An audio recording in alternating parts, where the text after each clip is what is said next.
Well, good morning. And this is Turner. And on behalf of the Board of Education, we want to welcome our colleagues who serve in DeKalb County government. Good morning to the commissioners. Good morning to our presiding officer, Mr. Patrick. I'm so glad we are able to do this year, that we have remained committed to have these kind of collaborative discussions. So thank you all for making time today to be with us. I'll just go on and look at who we have here as our roster. Myself as chair. We're awaiting Mr. DaCosta, our vice chair, to join us momentarily. We have Mr. Orson.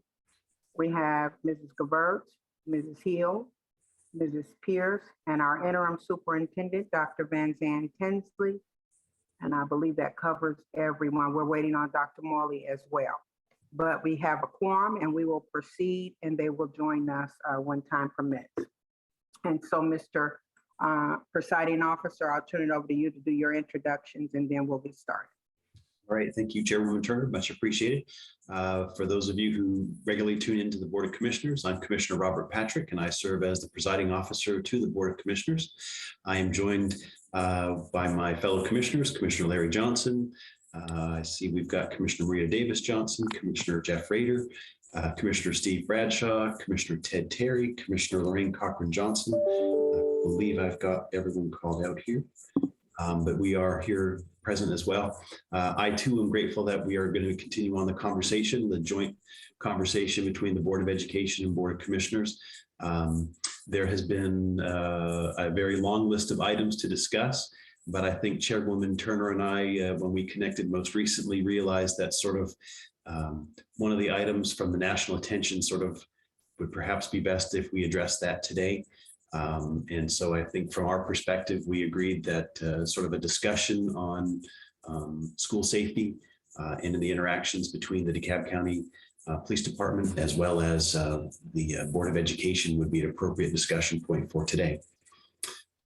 With that introduction, Chair Turner, I don't know if you wanted to add any other words to that topic. Well, what we'll do is I want to also, and I think Ms. Axum has facilitated for the two of us, our two entities before, so everyone has been introduced, but Clara Axum is with us and she is wonderful. Her team is here to help facilitate this discussion. And I just will echo what Mr. Patrick has said.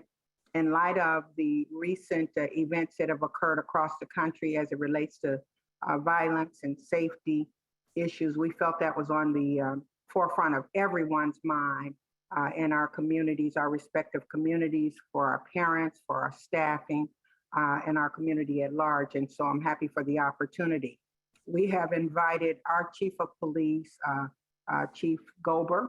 He is with us today, along with Chief Lumpkin is with us, and I believe some from their respective teams will be sharing in this presentation. So without further ado, I'm going to turn it over to Ms. Axon to do what you do, make magic. Ms. Axon, you need to unmute. I said, I don't know about making magic. It's easy. You all make the magic. You know, facilitator's job is easy when the group makes the magic. So we're going to get started. You've already given a good introduction. Thank you both for the introduction to the session. Go ahead, Sheila, roll. I'd like to take a second though, and you've introduced your various members of your board, but I'm curious, and more than curiosity, what I'd like you to do more for the public than anything else is to connect with each other. In other words, we're going to go through, and we got to do this quickly. We call it a 20-second wrap for a reason. This is not a dissertation. But if we go through the various board members, if you could tell us who you connect to, and I don't know if we want to start with the Board of Commissioners maybe, who do you connect to on the Board of Education so people can see, community can see where the connections are. So I'll take a volunteer. Well, I'll start off with the Board of Commissioners. I'm Commissioner Robert Patrick. I represent District 1, which is the cities of Dunwoody, Chambly under the redistrict, I need to be clear, Dunwoody, Chambly, Doraville, probably about 70% of Tucker, and then a significant unincorporated area along the Interstate 85 corridor. My colleagues that I interact with the most are going to be board member Anna Hill, as well as Allison Gevertz. Allison and I have had a couple projects, or have had 2 projects we worked on in the Pleasantdale area. Okay, thank you. Come on, commissioners, where are you? All right, since he's first, is number 2 not there? I'll go number 3. I'm Commissioner Johnson in District 3, and I represent the largest city in my area will be the city of Atlanta. And I go from Edgewood, Kirkwood, all the way to the county line of Henry and Clayton County, about 150,000 residents. And so I have Towers, I have Southwest Columbia High School, Cedar Grove, and McNair High School. And I have a terrific pleasure of interacting with our school board member Pierce, Turner, and Morley, and glad to be here. And how long have I served? 20 years. Okay. And since you skipped me, Larry, I will go. I didn't see you, Hamba. I'm sorry. It's all right. Jeff Rader, representing Commission District 2, which now primarily overlaps school board districts 1 and 2, and maybe a little bit of Ms. Gevert's district, but not a great deal of it. I have been on the board for about 16 years. We, 20 seconds, right? That's right. Thank you. All right, Commissioner Bradshaw. Muted. I think I was just muted. I'm sorry, y'all. After all these years, we're still screwing it up. My apologies. Anyway, my name is Steve Bradshaw. I've been on the Board of Commissioners about 5.5 years. I represent East Central DeKalb, covering the municipalities of Avondale Estates, Pine Lake, Clarkston, Stone Mountain, and about 30% of the city of Tucker. I've interacted with every single member of the Board of Education to one degree or another. And my most recent interaction was a very delightful lunch with your esteemed school board chair, Ms. Vicki Turner. Thank you, Commissioner Bradshaw. Commissioner Marita Davis Johnson. Thank you, Mr. Presiding Officer, and good morning, everyone. I am Marita Davis Johnson. I represent District 5 on the commission, which is pretty much southeast DeKalb County. The colleagues that I interact mostly on the board with is Vicki Turner, also of District 5, also Dejan Coster of District 6, and a little bit of Dr. Moley of District 7. So thank you, Board Chair Vicki. Okay, thank you. I don't see him on here right now, but Commissioner Ted Terry, are you present? Yes, I am. Good morning, everyone. I'll be on video just shortly. I dropped my dog off at the vet for his chemo treatment, so I'll be with y'all in just a minute. But yes, I Super District 6 Commission, and as most of us know, every DeKalb resident has 2 commissioners, 1 district and 1 super commissioner. So I do overlap with mostly with District 1, 2, and 3, with little pieces of overlap with Ms. Gevertz, Mr. DaCosta, and Dr. Morley as well. Thank you. All right, and Commissioner Lorraine Cochran Johnson. Good morning, everyone. Lorraine Cochran Johnson, Super District 7. So if you were to take DeKalb, divide it down the middle, I have the more eastern part. And I have everything from Tucker, Doraville, Stone Mountain, Stonecrest, Lithonia, as well as unincorporated DeKalb County and Pine Lake. So in terms of interaction, I would say I interact most with Ms. Pierce as well as Mr. DaCosta occasionally, and we've done events together, Ms. Turner, as well as Ms. Gevertz. So happy to be here and continue working alongside you. Thank you. Did we get everybody on the commissioner side? That's all 7 of us from the BOC. Okay, Ms. Turner, if you'll help us get through the board just very quickly. Okay, I guess we'll be a little bit redundant. As Commissioner Marita Davis Johnson said, we work probably the closest together. Commissioner Lorraine Cochran Johnson and Larry Johnson. I work very closely with them, but I've also had the privilege of working with Jeff Rader, Robert Patrick very recently as he came aboard as the presiding chair. So I think all of us have touched each other. Mr. Terry may be the newest kid on the block for me, but we've touched, crossed over and worked together. I've been on the board now for 8 years, and this is my second year as chair. And I was trying to get everybody's timelines, how long they've served, because I was going to add all the years up, but somebody dropped it along the way. So anyway, it's a lot of years here of public service, and I think that benefits our community. So without further ado, I have been told that Mr. DaCosta will not be able to join us today.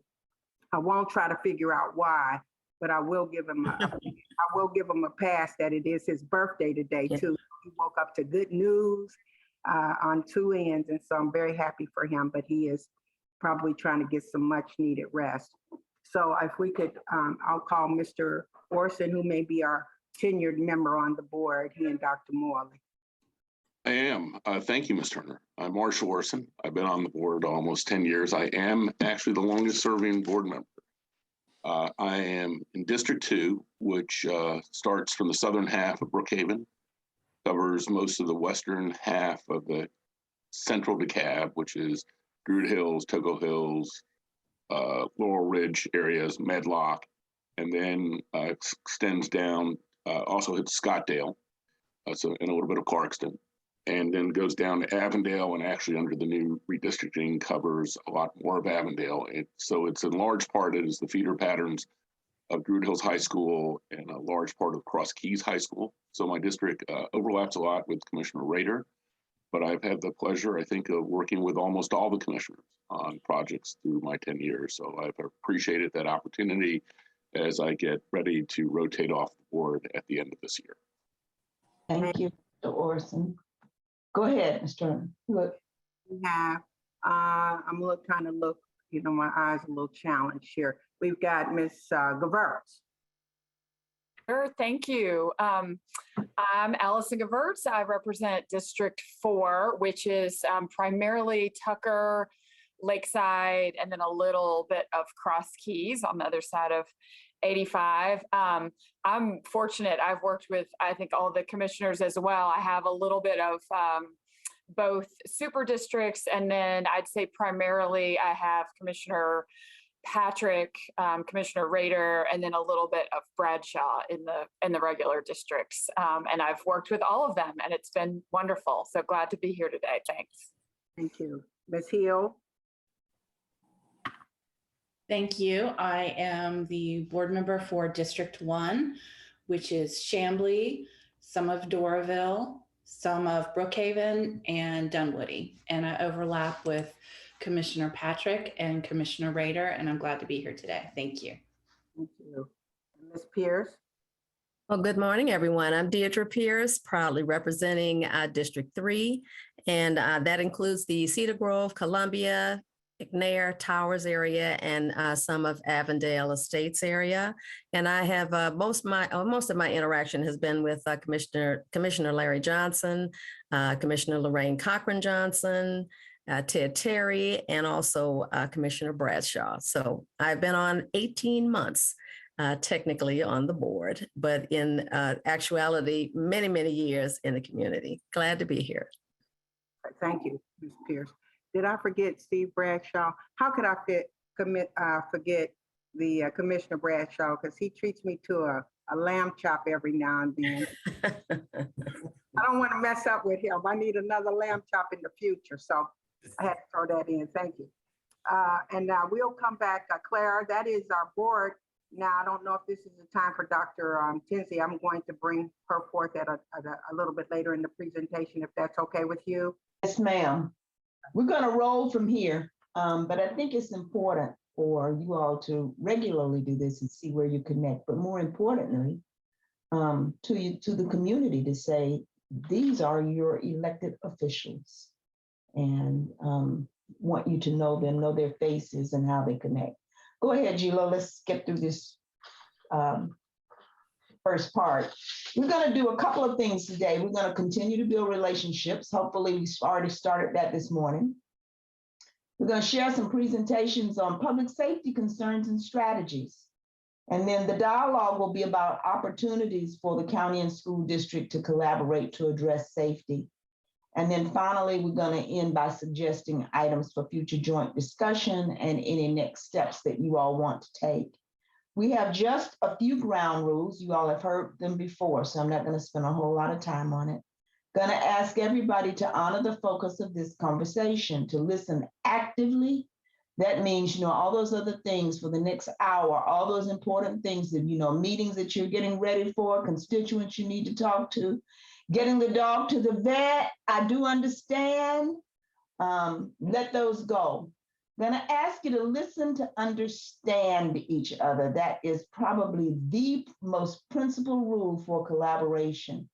So often we listen to reply, we listen to make our point known. I'm going to ask you to listen to understand, really try to understand what the speaker is saying. That means, folks, that you have to release the need to be right. You can't try it on if you're not willing to release the need to be right. All ideas are valid at this point until you all hone down on certain things and define certain things. Let's just take all ideas as valid. Going to ask everybody to share the air. If you see somebody being quiet, you be quiet and ask them to speak up. And then if you will mute yourselves when you're not talking, I think we'll be fine. Everybody okay with my ground rules? Yes, ma'am. Okay, so we're going to have a couple of presentations. As we've already said, today's presentation is going to be focused on safety. And we're going to have presentations both from the school district and from DeKalb County. And we're going to do school district. I'm going to turn this back to you to introduce Dr. Tinsley and her team. And then we will hear the county. Go ahead, Ms. Turner. Thank you very much. I want to, for those of you who may not be familiar with Dr. Tinsley, this is her first meeting with us in this capacity as our interim superintendent. But this is not her first rodeo with the DeKalb County School District, so we're just happy to have her to rejoin us in this new capacity. I want to read a little bit about her so that I can stay focused. She has a passion for education and oversight, leadership and management of the day-to-day operations. She has over 25 years of servant leadership and education and community experience. Before her retirement, Dr. Tinsley served as Deputy Superintendent of Student Support Services and Intervention at the district. Her work experience during that time included direct responsibility for student support services, which is tied into safety. And I think that's why this is going to be a great conversation today. She also covered athletics, student relations, student school choice programs, English language learners program, post-secondary transition, and community and family engagement. In her earlier role, she also was a director of guidance, counseling, and mentoring. So she's covered over 400 counselors in our school system. She managed our graduation, coaches our strategic intervention and programming to increase our DeKalb County School District's capacity and our numbers. She is regarded highly as an advocate for school and district employee and promotes the importance of healthy employee relations.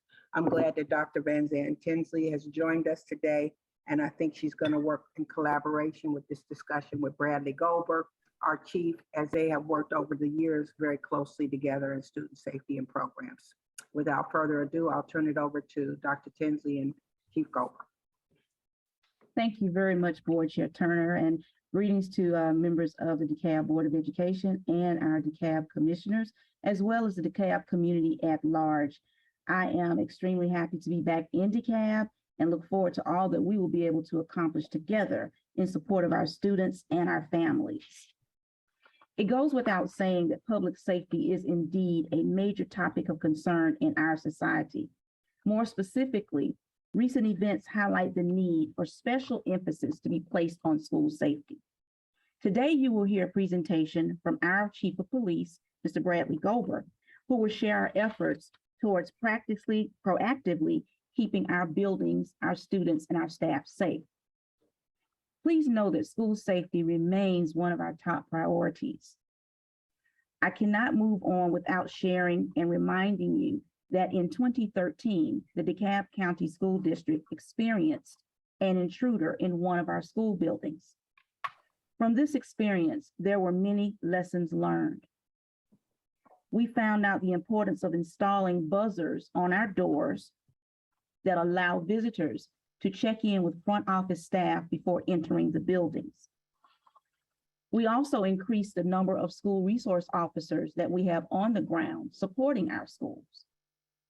We reviewed and enhanced our school safety plans and implemented through one of our departments in public safety, the Safe Schools Unit, lockdown drills to ensure that staff and students were familiar with the process to follow should there be an intruder in any of our buildings. Now, it is also important that we recognize that we cannot have this discussion without highlighting the importance of mental health support.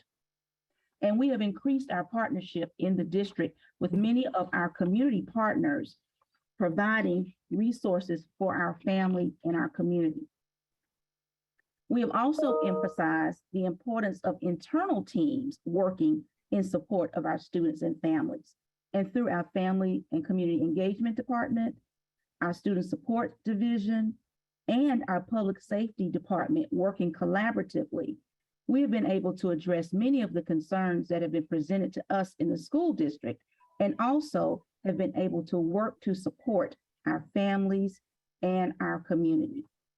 So with that being said, I would like to now turn the presentation over to our Chief of Police, Mr. Bradley Gober, to share with you some of our proactive strategies on keeping our facilities safe.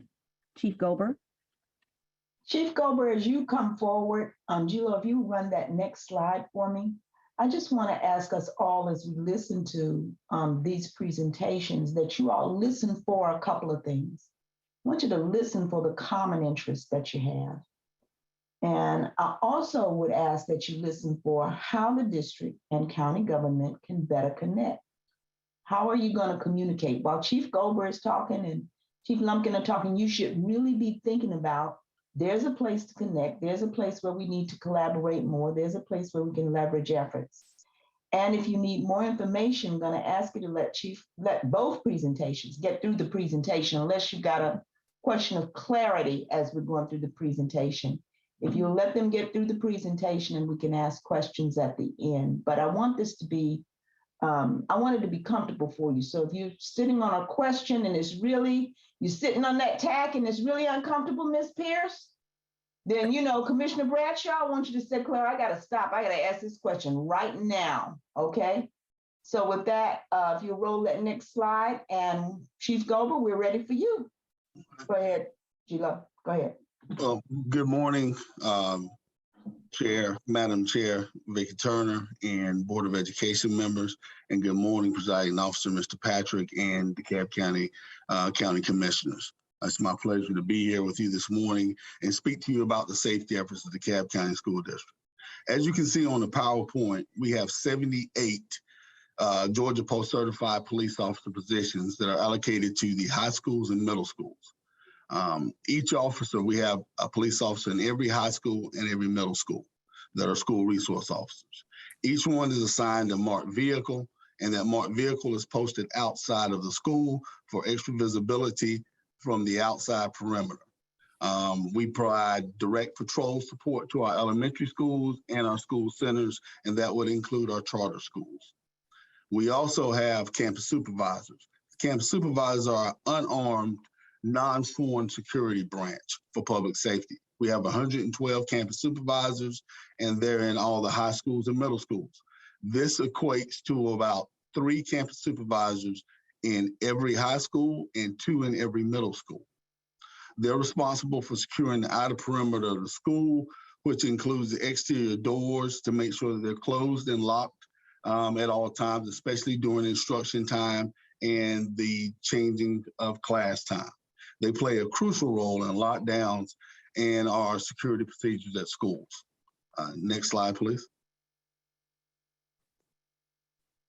Public safety also has a safe schools unit.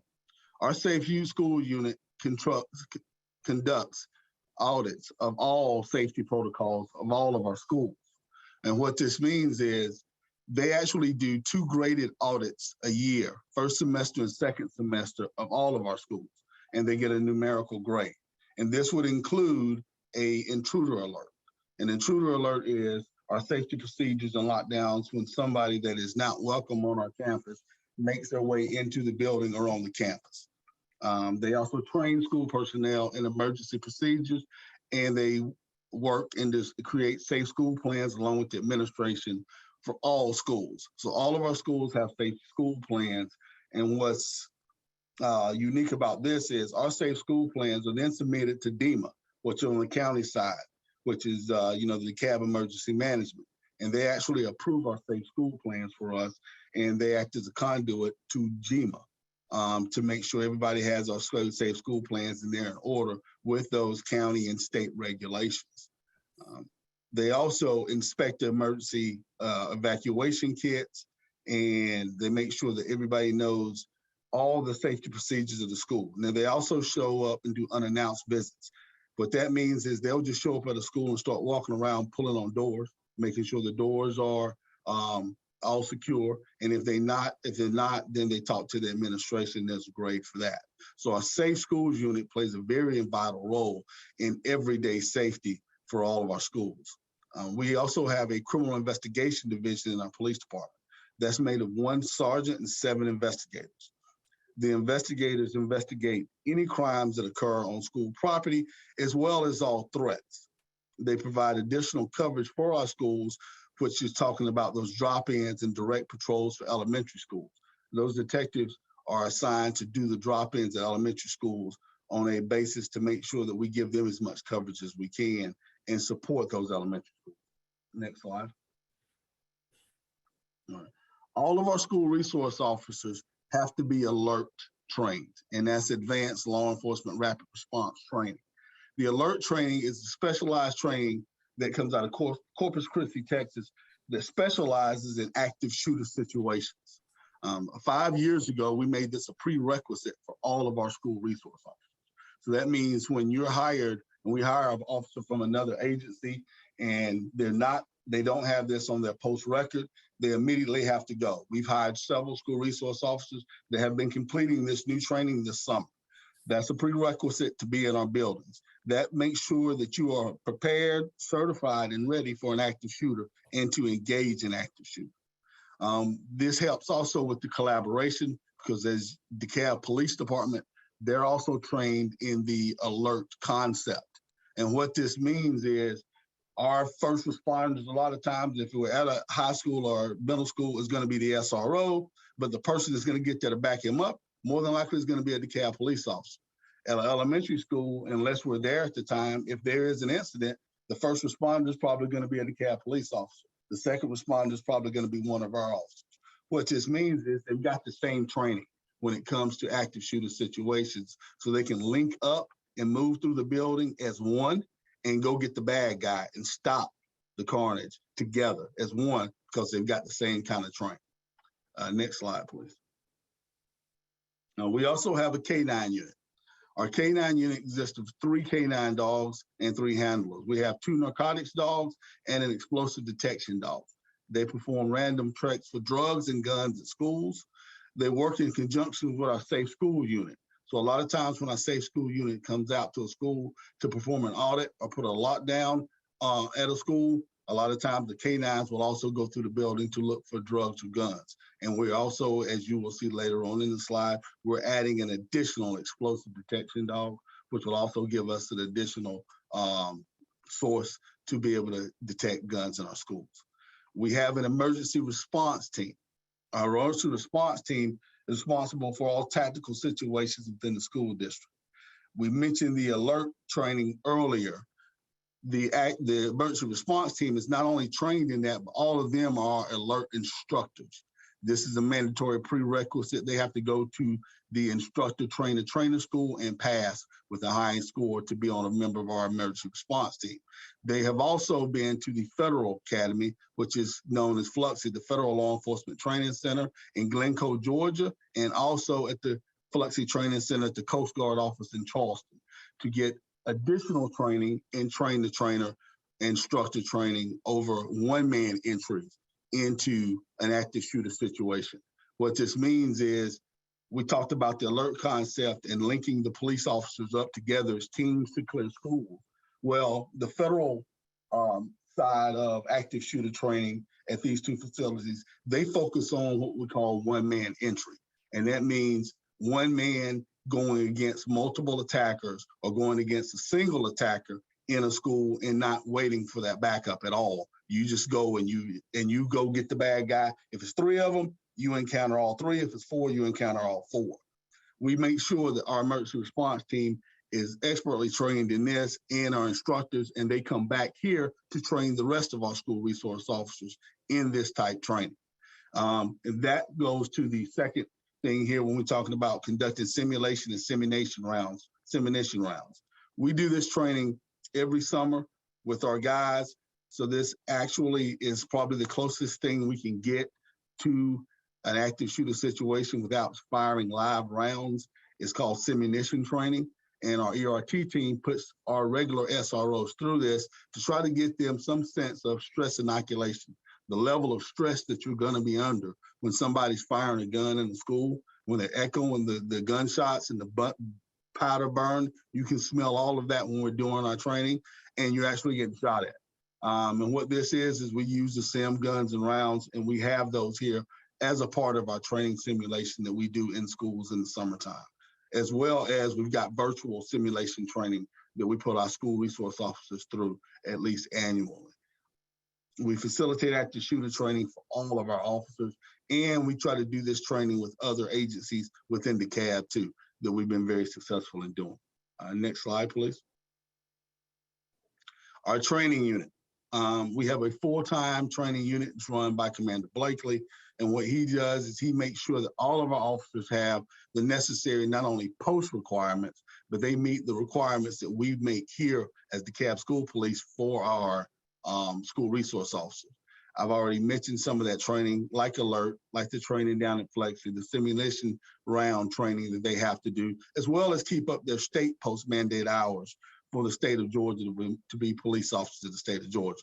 This also includes crisis intervention training, because when we, as Dr. Tinsley said, when we're talking about situations that can be threatening to our school district, we can't talk about them without talking about mental health, and we can't talk about them without making sure that our officers and campus supervisors can recognize someone that's in a crisis situation or potential crisis situations to try to get some early intervention in there and stop it before it gets to a point to where we're actually talking about an active shooter or some type of response. We try to be very preventative on that measure.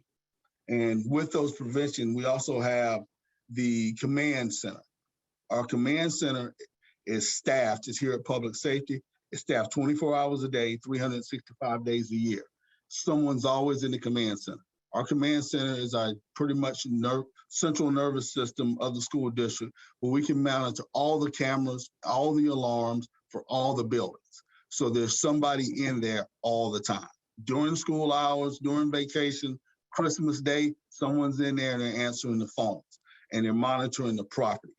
This is big because it actually helps us see what's going on in the building sometimes before the administrators actually see. And we have cameras on the outside of the property where we can view those too and relay that information to the inside of what's going on for an immediately and effective response if we have any type of emergency in the school. Next slide, please. All right, we do a tiered approach to overall school safety. As you heard earlier, we talked about the campus supervisors.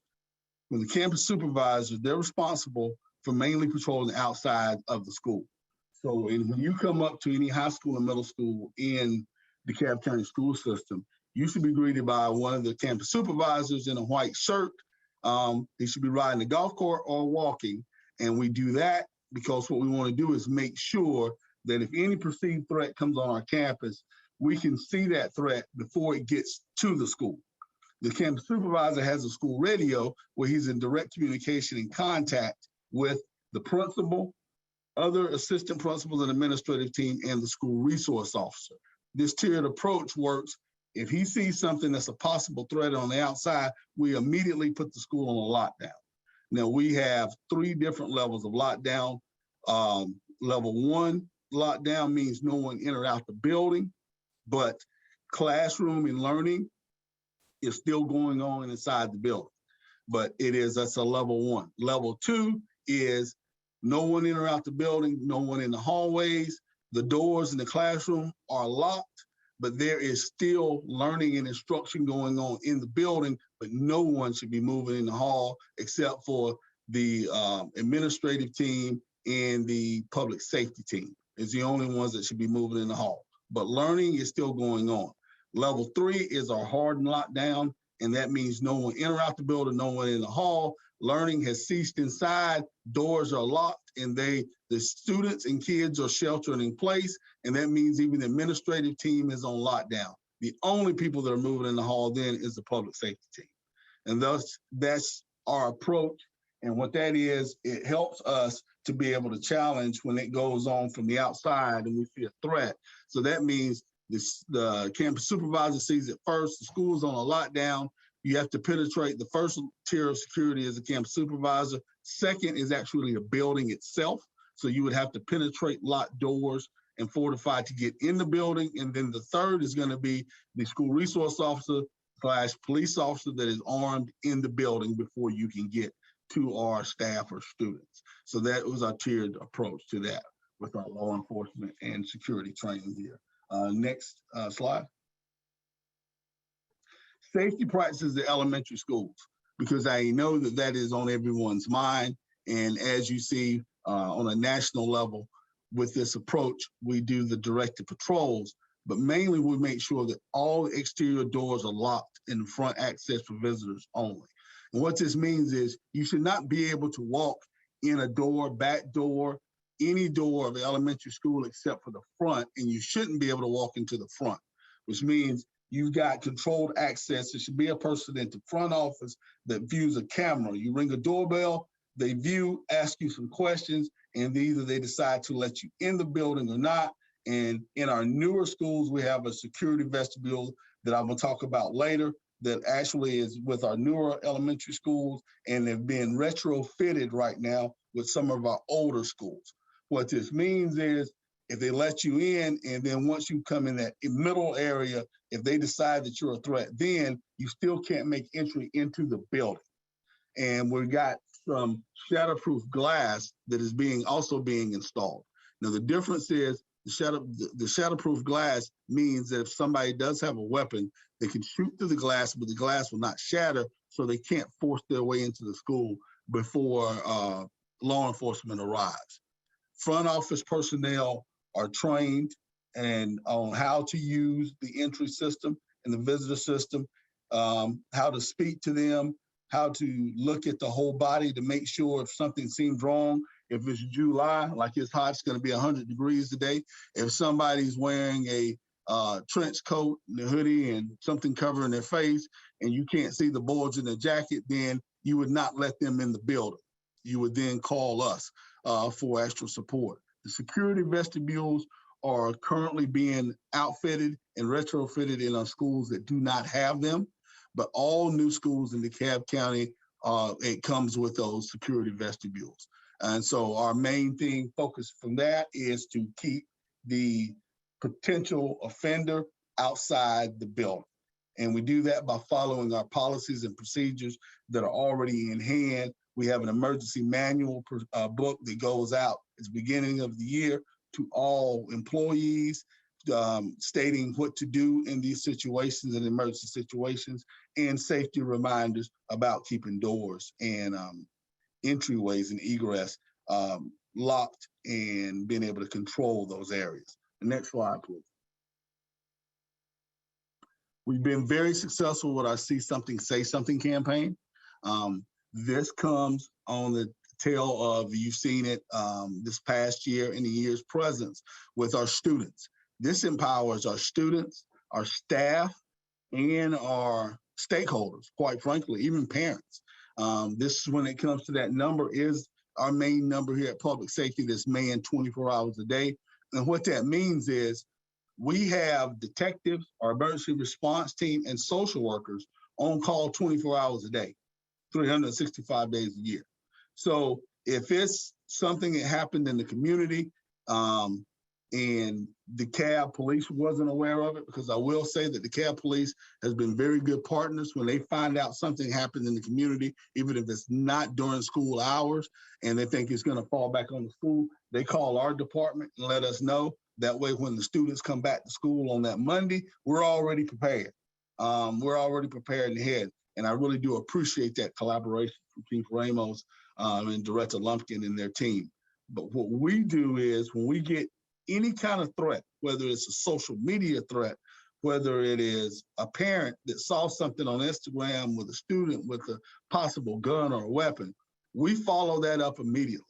We follow our, we would dispatch a detective, emergency response team, and a social worker to the home. We usually call whatever jurisdiction it's in. If it's in DeKalb, unincorporated DeKalb, we call DeKalb police, let them know that we're going to be at this address conducting an investigation on a possible school threat, and we're going to do a threat assessment.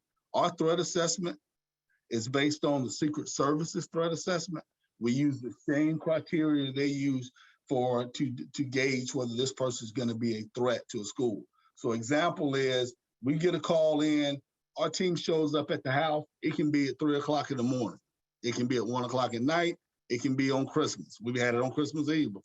They will show up at the house, they will interview the student, they interview the parents, they ask questions like, do you have any weapons in the house? Do your kids have any accessibility to weapons? If you do have weapons, do you mind showing us? Are they locked up? Where are they locked up at? Because we've got a post with your child holding a gun. Well, they don't have any weapons. Well, do you mind if we search the residence? And I will be honest, these parents have all been very welcoming and we haven't had any issues. And we conduct this in a police report and a thorough threat assessment. All right, this threat assessment, and the reason this is important with the See Something, Say Something campaign is sometimes even students and teachers are afraid to tell police what's going on because they don't want their classmate to be in trouble, or they don't want them to go to jail, or they don't want them to be criminalized, right? So what we've done with our students and making sure we create these relationships with our students is when we go out to a house, that student may be in crisis. And if that student's not in crisis, maybe the family's in crisis. And that's what's causing some of this behavior that we're seeing. That's when the social worker comes in, because the social worker then can coordinate wraparound services for the family or the student. And at this time, it may not be anything where we're going to put criminal charges on the student. Maybe we're just there to get the student the help that they need, right? To make sure that they get through this crisis of whatever they're going through at this time, but we're also making sure that the school system is safe. And we're making sure everybody else is safe. So that's where this See Something, Say Something campaign has been very successful. I will say it, and I've said it plenty of times. I'm so proud of our students for using this. It's been invaluable, these relationships with our students. Next slide, please. All right, and this is about enforcing safety on the campuses. All right, you heard me mention the See Something, Say Something, but we also have an anonymous alert app that's web-based where anyone can put in an anonymous complaint or information where it's a threat, and this goes to our IT department. Our IT department monitors this app, and what they do is then they will turn this over to public safety so to let us know. And then we also have Lightspeed. Lightspeed is on all of our devices in the district. So that means when these Chromebooks go home with the kids, Lightspeed is on them. And if a kid starts Googling or using social media from this platform and saying something that has keywords that may be threatening, either sometimes for them, we've had kids that was thinking about suicide. And this Lightspeed alerted IT, they alerted us, and we were able to get there and intervene. So any type of threatening or dangerous language that comes on that, it will let us know. And then, of course, our threat assessments. So our threat assessments are done when this happens anytime.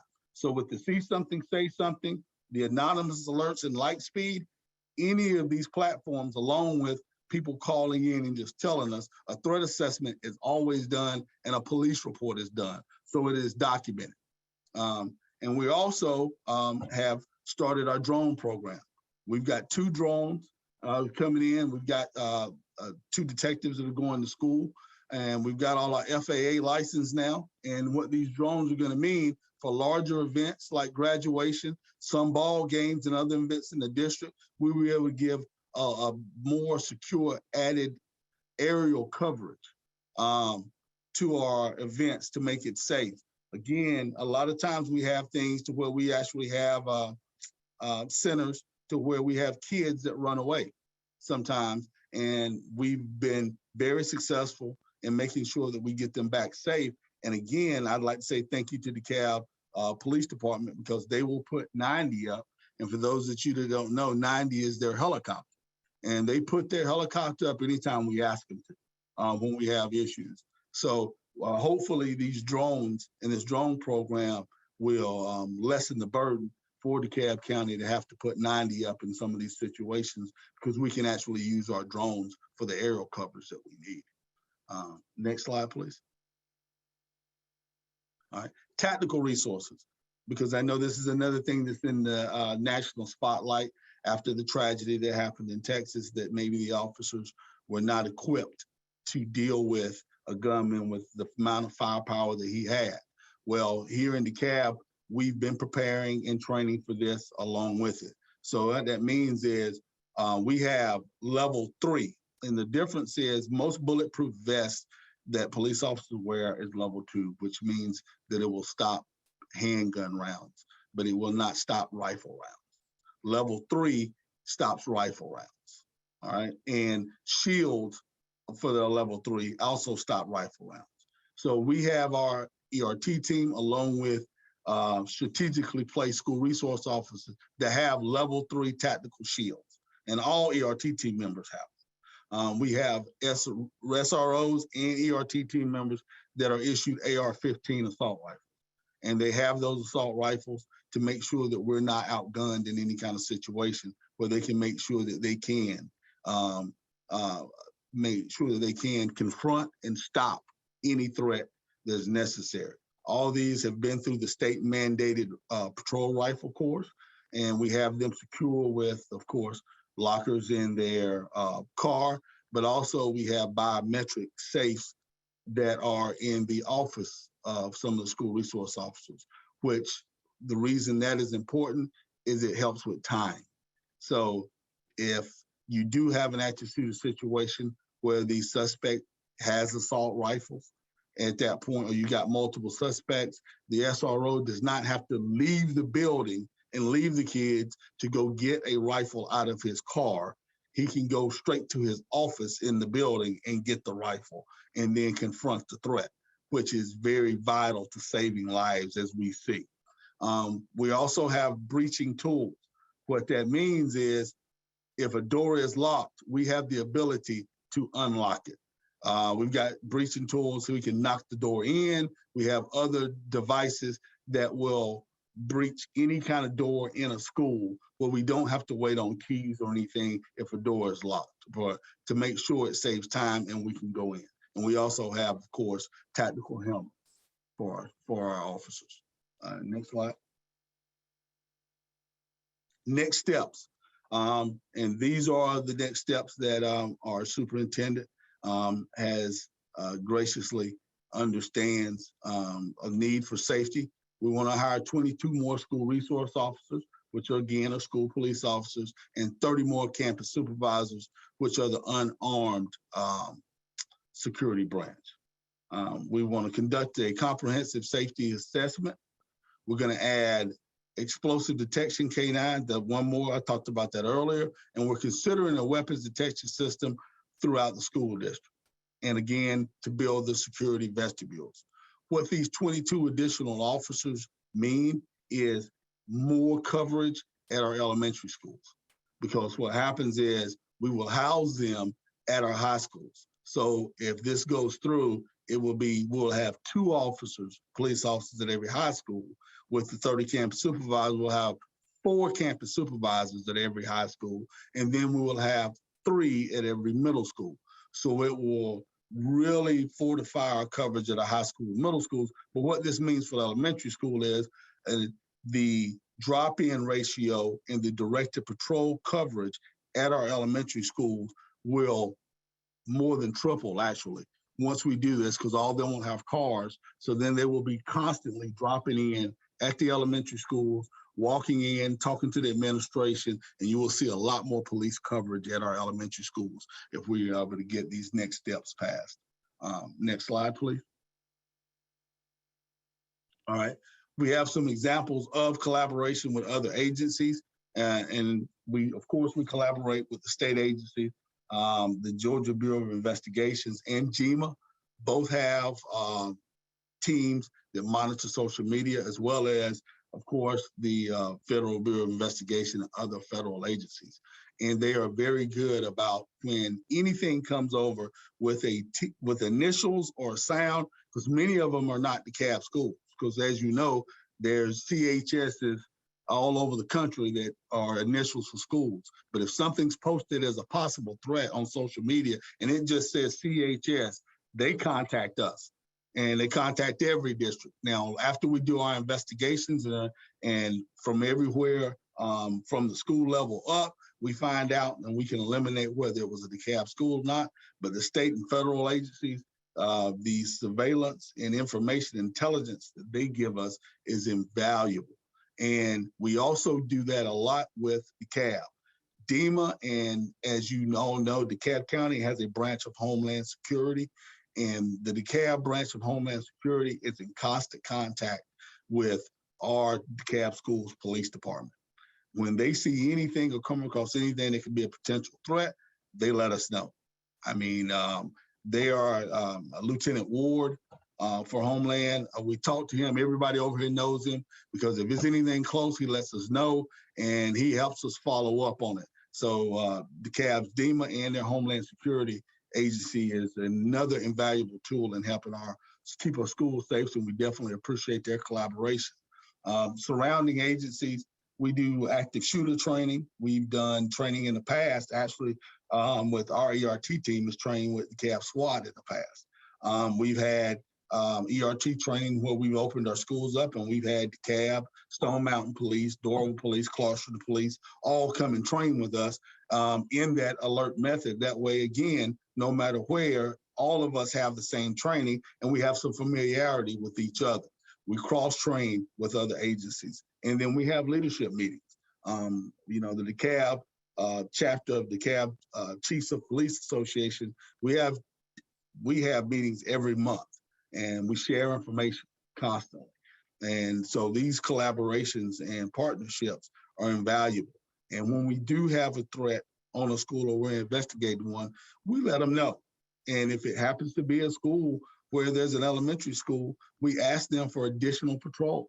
And they have been very responsive. All of our partners with all the other police departments in DeKalb have been very responsive, and they will come and put an officer in the parking lot while we investigate, or they'll come into the school and meet the principal, which actually makes our school community feel good when they see that collaboration and see those other departments come in our school. And so we definitely appreciate that. Next slide. Yeah. And last but not least, I would like to say thank you. Thank you to the DeKalb Police for the presence in our elementary schools and drop-ins. And thank you for their intelligence with potential threats. These things keep our schools safe. And also when we have complex investigations sometimes that we need technology. DeKalb Police, of course, is a lot bigger police department than DeKalb School Police, but it's never been a time where we asked for their assistance with certain investigative tools that we may not have here, that they've ever said no or put us aside. They've always jumped right in and said, hey, what do you guys need? We're here for you. And I think that's a big part of what helps our keeps our schools safe. And I appreciate that. Thank you. Thank you all for your attention.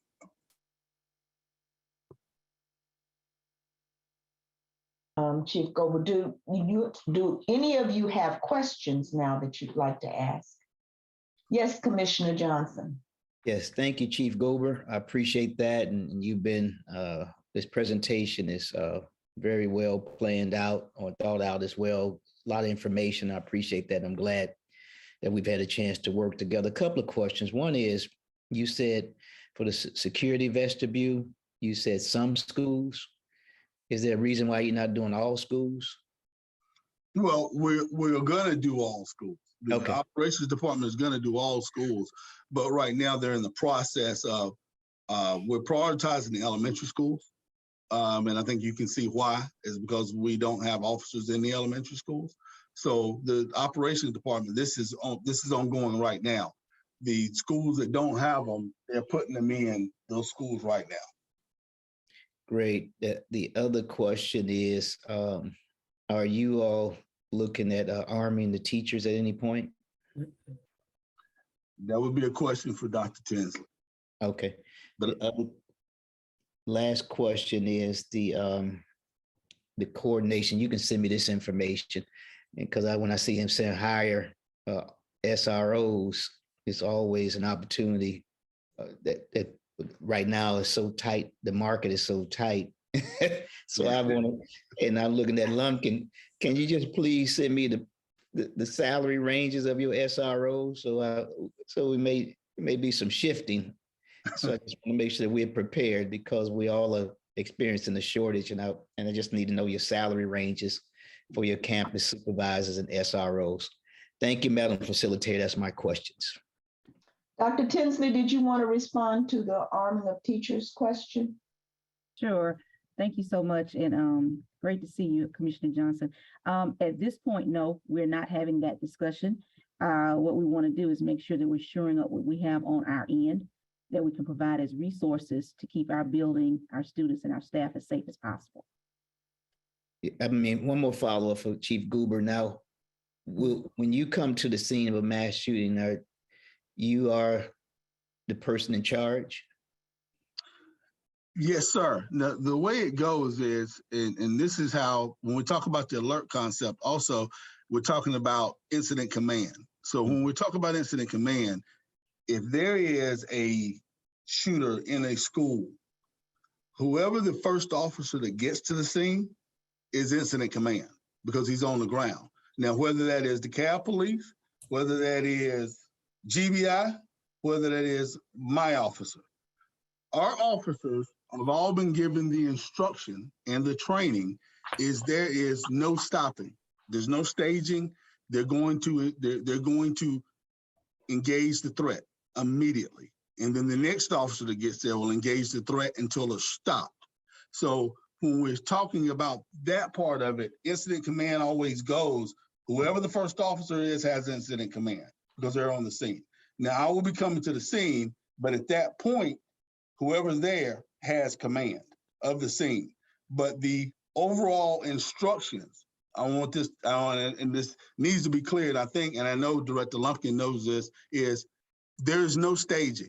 There's no stopping. There's no what they did in Texas. Everybody here, every school resource officer knows you engage the threat, you breach the door, you go in, and you stop the bad guy. That's what's going to be done. Now, after it is over, or during that time, of course, I have incident command because it's in the schools. But when you're talking about after action, if you're talking about the after action of the response, because it's a school shooting and because it's an officer involved shooting, the GBI at that point will be investigating the officer involved shooting. It goes to the state. Is that your question? Yes, sir. Last question, Dr. Tinsley. Will the teachers and administrators be provided a bulletproof vest?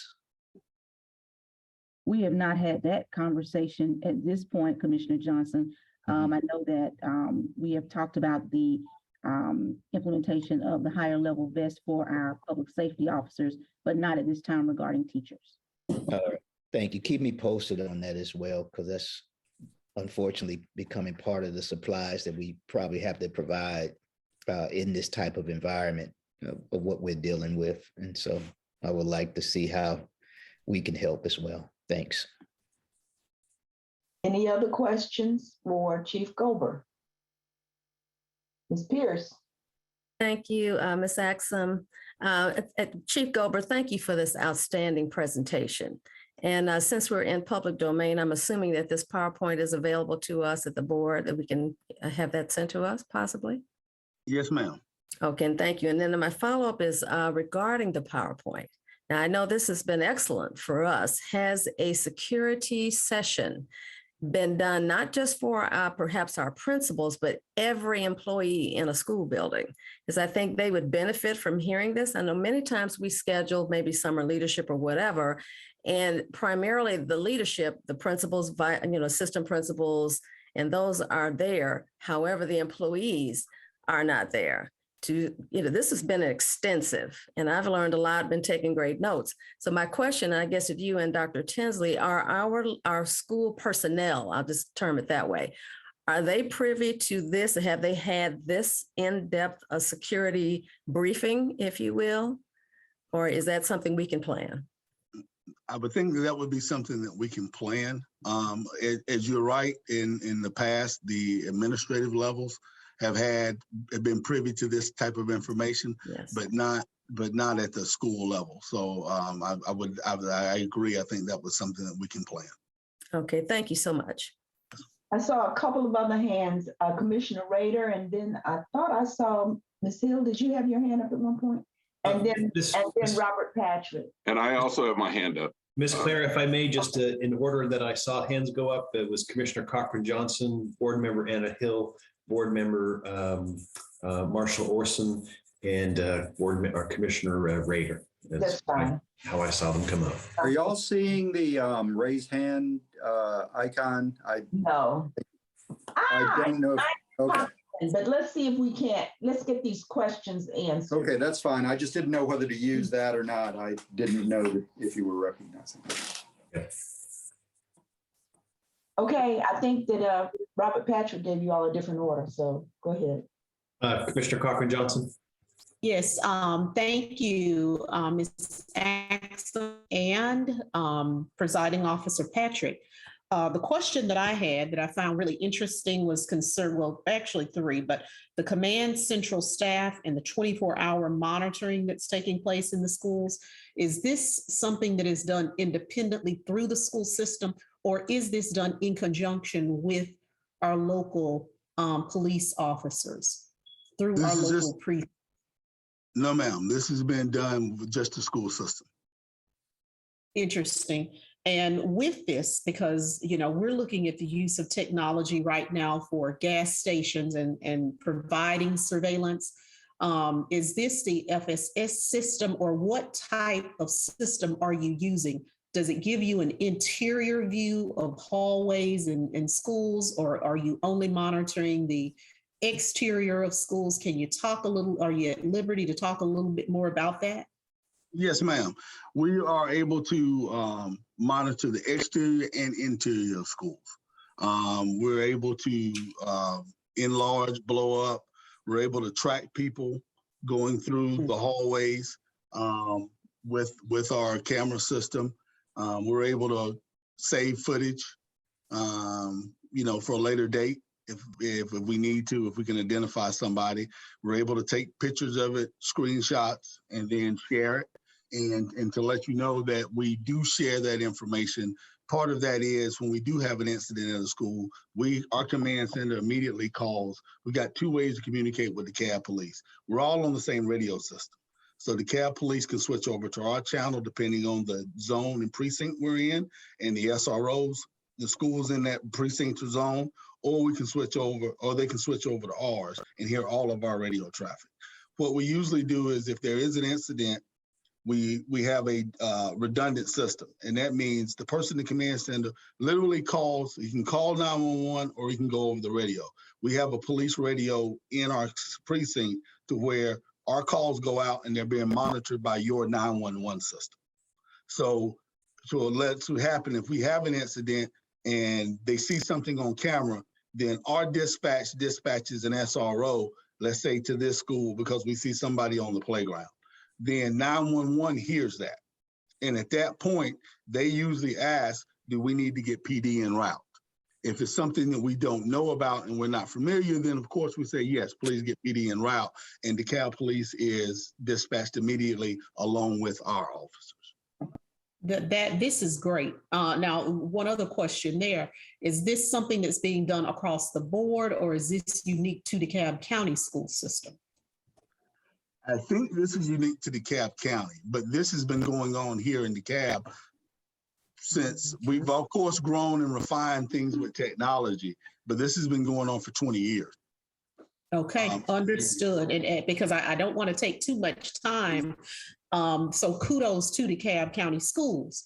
Now, another question that I had, I noticed I was unclear. You mentioned that SROs have access to AR-15s in all schools.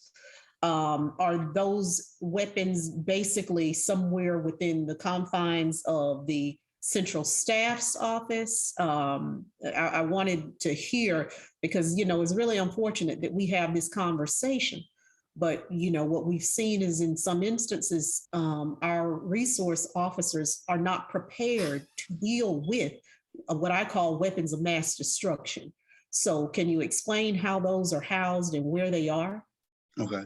Well, what we do is we don't have them at all schools because, as you just said, the AR-15 is a powerful weapon, and we need to make sure that we have officers that are highly trained and meet the criteria in which we see to be able to wield those weapons, especially in a school environment, right? So that means they have to be able to be experts.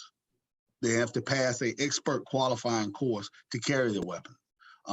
And so at the schools that we do have them in, we have what's called vaping safe.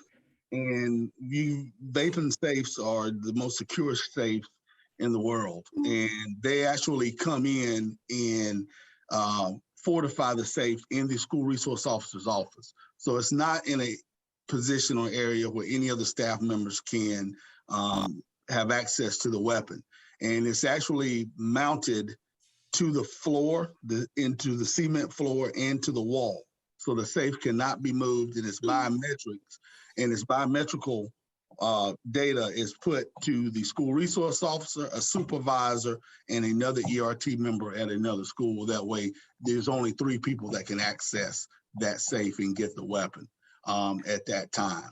And that usually changes depending on the officer. So when we're talking about, we don't let people know the locations of these weapons and where it's at, simply because it would be a security breach at this point. Thank you. And the last question is, on June 11th, according to my notes, the Senate announced a framework deal for gun violence.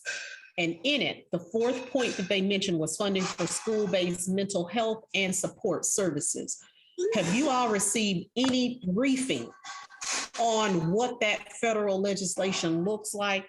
And I'll go ahead and ask my final question, which was whether or not the state is currently providing the school systems funding to assist with the enhanced resources that are necessary as a result of gun violence.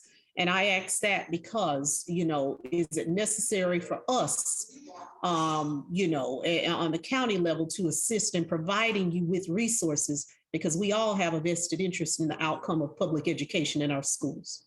Thank you. Yes, ma'am. Dr. Tinsley, do you want to weigh in on that? Yes, absolutely. Thank you for that question. Yes, the state does provide opportunities for local school districts to receive additional support in the areas of mental health awareness, and mental health training. We all know that there is a large need, and so we're anxious to see coming from this federal legislation just what will happen for the local schools and how these additional resources will be available to us to benefit our students and our staff. Thank you so much. If I may, Mr. Patrick, I'm going to ask one of the school board members to speak next on questions. I've been trying to alternate between commissioners and school boards. So Mr. Orson or Ms. Hill, either one of you, which one? Go ahead. I think Ms. Hill was next. Go ahead, Ms. Hill. Thank you. One thing I want to make sure that we're really clear of, thank you, Chief Gober, for the excellent analysis of where we are. I'm super excited about another canine joining the team. You know, that's something that I had personal interest in. I just love dogs, but I also think they bring a lot of value for a lot of different reasons. So that was really exciting news for me. And some of the other things you shared were new to me as well. As you guys know, as board members, a lot of times we find out when the public finds out. And one thing I wanted to get really clear on, and Dr. Tinsley, this is probably a question for you, and it might even be something to update us on later. Chief Gober mentioned that the elementary schools are being prioritized for the security vestibules. I'm looking at the East BOST 5 project list, and we have 2 projects that have large groups of schools that are getting security vestibules.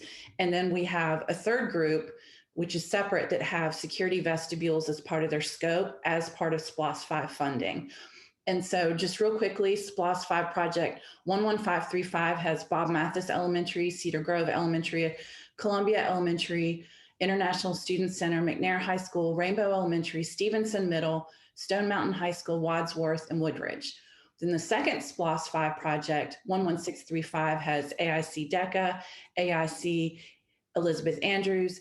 We have Ashford Park Elementary, Briar Lake Elementary, Chestnut Elementary, Henderson Middle, Idlewood Elementary, Oak Grove Elementary, Sequoia Middle, Vanderlyn Elementary.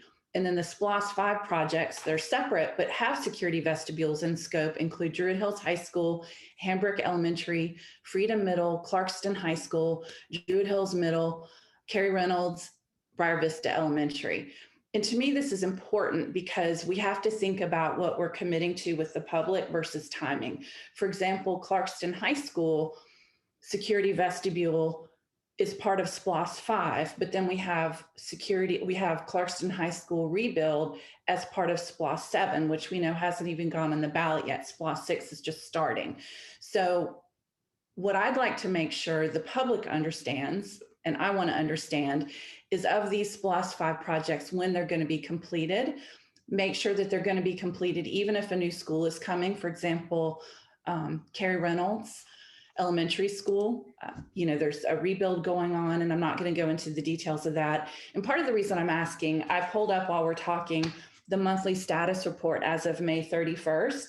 And if you look at the security vestibule projects, these clumped together projects, 11535, which has about 8 schools, and 11635, as of May 31st, there was only 10% expenditures made compared to commitments. And so it's really hard to tell what the timing is on these. And I think it's really important that we prioritize security. We have to prioritize everything, but security, especially as of what's gone on lately. We already have the money for these to be done at these specific schools for SPLOST 5, but yet we're only 10% expended. So I was wondering, Dr. Tinsley, if at some point in the future you could update everyone and then help us understand how what Chief Gober said, that the elementary schools are being prioritized, changes what the voted on SPLOST 5 projects are. So that was kind of a long question / statement, but I also wanted to make sure everyone understands what the board has voted on and where we really are, so that we're very clear about this, because it's incredibly important to me. Ms. Hill, I don't mean to belittle your question at all. In fact, I think it's very, very important. But I am going to say to Dr. Tinsley, you perfectly capable, Dr. Tinsley, obviously, of responding, but it sounds like you need a real session on the priorities and what they are and how they're going to work and when they're going to happen. And that sounds to me like a school board. Now, stop me if I'm wrong. You all know I work with the school board more than I do the commission. So they know they're perfectly capable of saying, Clara, get out of the way. But Dr. Tinsley, it may be, Ms. Hill, that we need you all need a session. The board needs a session to answer your particular priority kinds of questions. Well, that's why I said, and this may be a future question. I'm not here putting anyone on the spot. I just think it's very important to the public that we're very clear about what we've already voted on, what the status is, and then what this new list is of elementary schools. I think this is all great stuff, but as a board member, if I'm a little bit unclear, then I'm sure the public is unclear. So that's why I wanted to present it as Dr. Tinsley, you probably need to research this and look at it. But I wanted to put it out there for all of us as a joint shared interest community, that this is important that we get clear on and that we all understand what's going on. Absolutely. And if you will trust me, one of the things that we're doing as your facilitators, we're capturing these questions. They're not going anywhere. So if we have a question, I don't believe in parking lots necessarily. We're going to make sure that it becomes available. As you can see, we're capturing everything you're saying and all the questions, okay? So Dr. Tinsley, I don't know whether you want to add anything to that, but I feel free to, because, let me be quiet. Go ahead. Thank you, Ms. Axel, and thank you, Ms. Hill, for that question. Yes, Ms. Hill, to answer your question, that is something that we are looking at, and you know that we have had several conversations about following up on some of those prior commitments. What I will share with you is that I'm also looking at additional funding to look at what other opportunities we may have for those vestibules that may not be covered in those items that you have mentioned through those SPLOS identified tasks. So I think that's what he was talking about. But what we will do is give a deeper dive into that for you so that we can make sure that everybody's on the same page. Thank you. I mark appreciate that. And that's important too, because we have, for example, a newer school, Chamblee High School, I think construction completed in 2016 or 17, and it doesn't have a security vestibule. So there's this transition where we have new schools being built that will have them. And then we have new schools that are already constructed, not on any list. And I think all schools need security vestibules. Thank you. So we're going to mark it as a priority follow-up question. Okay, is that all right with you? Am I good? Okay, do I have another commissioner that had a question from the DeKalb side? Commissioner Rader. Oh, you're on mute, Commissioner Rader. Thank you. And this has been a very interesting discussion and briefing on, and clearly Chief Gober and others have been thinking hard about the unthinkable and are preparing for a contingency that we all hope never happens.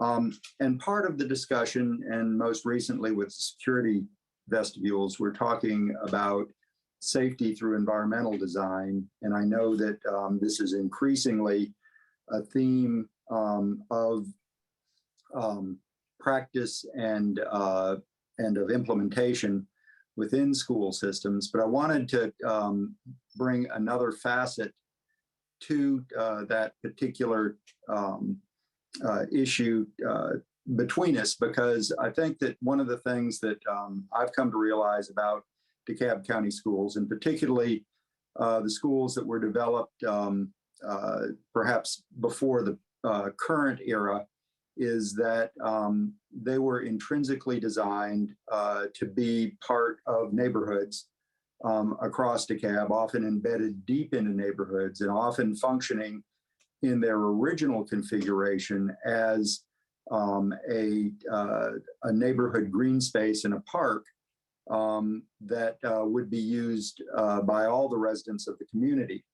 That particular function is particularly important in many neighborhoods in DeKalb that don't have formal county managed parks, and we're working hard where we can to try to supplement those green spaces that are in school environments with green spaces that are purpose-built as neighborhood general use green spaces. But nevertheless, we continue to rely, or have relied, an awful lot on that. And so what I wanted to bring to light is that, again, the school safety through environmental design approach is effective, but often has some collateral impacts on the accessibility of the community to particularly the green spaces around the school. And I'm primarily talking about that. I know that, in addition to that, they've also functioned as community centers in off hours for neighborhood meetings and other types of activity. All summer long, we're seeing various activities occurring in schools, and they continue to serve in their buildings as community centers with appropriate programming. But the school grounds increasingly, and particularly as new schools perhaps replace old ones, The designs are, hardening the edges. There are, an entirely fenced perimeter. Often gates remain locked even after hours.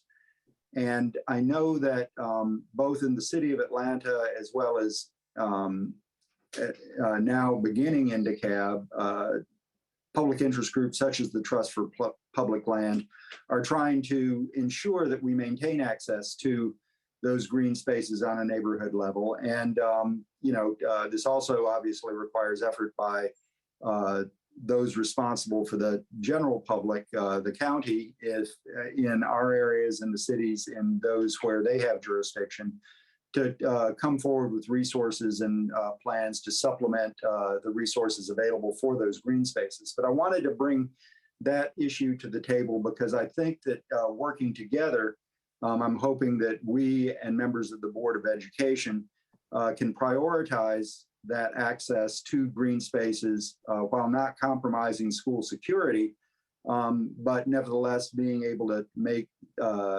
school facilities as well as the grounds that surround them more multi-use type facilities. I know that, for instance, school system has by far the largest number of gyms in DeKalb County. And, this summer, it's going to be very hot and we're all going to wish that we had a place where kids could go, during the summer away from home that is available and cool and safe. And, the idea of working with Parks and Rec and others within that context to try to make those resources available is something that I've always considered to be a shared priority as we serve our common constituents in our community. So I just wanted to put that issue on the table. And if anybody has a response or reaction to it, I'd love to put that on our list of things to continue to work on. I know that previously we had worked on easier access to school facilities for public events, and we've made some progress there. But I wanted to build on that and certainly lift up the school grounds issue as we also have to think more deeply and comprehensively about school safety. Thank you, Commissioner Rader. Mr. Orson, I believe you were next. Thank you. I think I'll start with Commissioner Rader's comment because I've actually shared with some of our facility staff as we're building new facilities. We should be mindful of being able to section off our buildings in a way that community access can occur without access to an entire building. I think that's an important part of the design concepts we need in our buildings because I share with you, I think we need more community access, but we're doing so in an environment which safety is at an even higher priority than before. And I think a lot of that can be addressed within the design of these buildings. And I think it's important, not just for the external grounds, which you and I have talked about over the years, which we need to ensure act as green spaces for the county, but also in the community access to parts of our building. I want to start, and I'm glad that Chief Gober was able to present today because I've shared this with people in different contexts. I think we are very fortunate to have a very strong public safety department in our schools. Chief Gober and his group have been, I think, ahead of the curve in so many ways, not only in terms of the training we provide for our own officers, and I've had a chance to visit the training facility in the past, but also in the cooperation that we're undertaking with other agencies. It's a very difficult topic. It's one we are forced to think about, but I'm sure it all causes us a moment to pause. I think one of the challenges as we try to ensure the security of our buildings and most importantly, the people who are in our buildings, there's a very delicate balance about not militarizing those environments in there, both because, we don't want to seem to be in a war zone, and there is a psychological impact if, at least in a very visible fashion, you over-militarize those environments. Remember, we're talking about kids and adults who are teaching kids, and I'm very confident in Chief Gober's approach, but I think we need to remind people, that there are challenges and limitations in doing something. even with security vestments, for example, there's a lot of debate about a single point of entry and exit. Does that improve safety in some ways in entering the building, but it also potentially increases vulnerability on exiting. And it's also challenging in an environment where you may have literally thousands of people operating to try to funnel them all into one point of entry or exit. And so I say all that because as we improve the security situation in our schools, and we are constantly committed to doing so, we also have to keep a kind of a realistic view of what we're dealing with in there. And we have to set expectations. We are fortunate, I think, nationally, that with the tragedies we've seen, and they have been unbelievably tragic, that it is still not an everyday occurrence in our schools. We have to make sure we are measured in what we do, understanding they're tragic because we are often involving with children in a setting that we can't even imagine could take place, but it is not an everyday occurrence. So we have to take an approach that recognizes that while increasing security. At the same time, again, I want to emphasize how fortunate I think we are with our school public safety department in terms of their approach. Well, I've seen it firsthand, having kids go through the system. And I know a lot of your officers who really, the see something, say something is built in large part on the trust that your officers have built with kids. And, we knock on wood somewhat that, every district is vulnerable, but we have been fortunate. I think in large part, some of that fortune has been the result of the training and the active engagement of our officers with our students and the trust that our students have in our officers. And as I've shared with Chief Gobert, we don't see the incidents in terms of the interaction, the terrible interaction that some departments' officers have had with their own kids in there. And I think that's a testament to the chief and the training. And we should, I share that with you as commissioners, because I think we need to recognize how special that is and how fortunate we are as a community. Couple detail things. And Chief Gobert and I have talked about this. I know there's a common communications channel and access between the county police and the schools police. We did have an incident recently at Druid Hills High School in which the Emory police are not on the same channel. They're another large force. And so one of the things I would throw out, particularly to the commission, because the county police may be the best police and able to foster, ensure that all police agencies in an area have common access to a channel. I think one of the challenges with the incident at Druid Hills of that the student who had that gun ultimately ended up on the Emory campus. I believe the Emory police apprehended that individual, but a lot of the communications were based on cell phone communications because there wasn't a common channel. So that ensuring that we have common communication channels across all agencies, I think should be one of the priorities in there, because that, God forbid, we have a situation that's going to be one of the critical pieces. Secondly, and Chief, you anticipate a lot of this in terms about tours and training together, local departments. I think I would encourage particularly more of the tours by local police agencies, whether they're the county or cities, so that they have not only familiarity with the personnel in our buildings, but also with the layout of our buildings. And this is about not militarizing the scene, but ensuring that there's sufficient knowledge so that if there were an incident, we reduce the amount of on the ground immediate training that's required as opposed to what's already built in to their knowledge base. Third, one of the things in terms of security on a broad scale is we have a camera system, particularly I'm talking about the external camera system. I know we also have internal for our own purposes. And I know I've talked with our CIOs in the past about making sure we potentially integrate those external cameras in whatever public safety approach there is across the county, which I know communities are increasingly doing both by public and private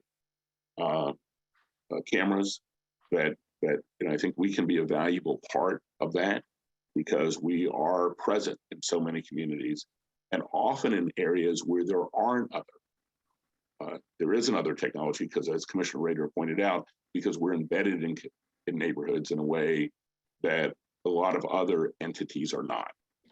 So I think there's an opportunity for increased collaboration, again, not only between the county school system, but across the cities that also make up all of DeKalb County.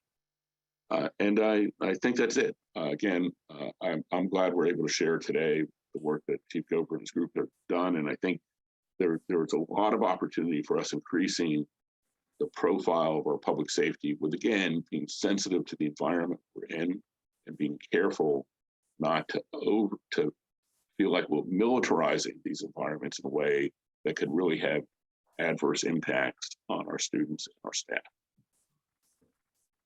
Thank you. Robert Patrick, do you have a comment that you wanted to make? And then I'm coming to you, Ms. Pierce. Go ahead. Quick comment and question. No expectation for an answer. I know since you're taking notes, we can have a follow-up on this. And I'm going to steal something from Commissioner Cochran-Johnson. She has been working on video standards, sort of in the private sector component.